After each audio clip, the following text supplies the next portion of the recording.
How do you come to terms with the prospect of your whole life changing? How do you prepare for the unknown? These were the questions uppermost in Misha's mind. Though in one sense she was relieved that there was a way forward, it was also mind-boggling as to be incomprehensible. Her life in the village and with her family took on a new meaning. Instead of looking at all the negative aspects of it, Misha found herself appreciating all the good things, the parts of her life she would miss.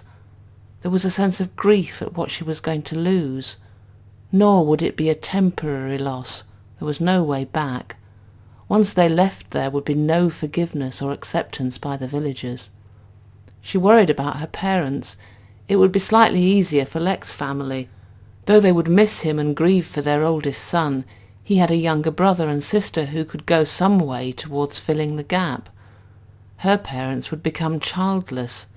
There would be no one to carry on the family name, and she knew they would suffer until the day they died. She found herself watching them a great deal, wanting to be near them and their living presence, taking in everything about them so she could take it out later and touch it. They had done so much for her. How could she do this to them? How could she not? Silence was tangible. Time seemed to skip a beat, or maybe more. Everything hung in that moment, translucent and resonant, strangely uplifting. Lek and Misha looked at one another until he nodded slightly, almost imperceptibly, and the world took a breath.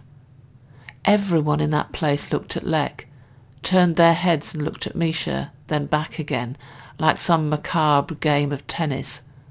They clearly expected Misha to do something, for the two of them to cry out, or for her to rush forwards and try to free him, or plead with his captors. But she did none of these things. In fact, she took one step back, put her arms by her side as if in acceptance, waited. So unexpected was this, the crowd was befuddled. Murmurings could be heard from all around. Lek's tormentors looked particularly unnerved. They had been preparing for a fight, to be shown how powerful they were, to take this torture to its logical conclusion, whatever that was. It was a largely dreamless sleep, long and satisfying. Occasional images and feelings flitted by, but nothing of any significance.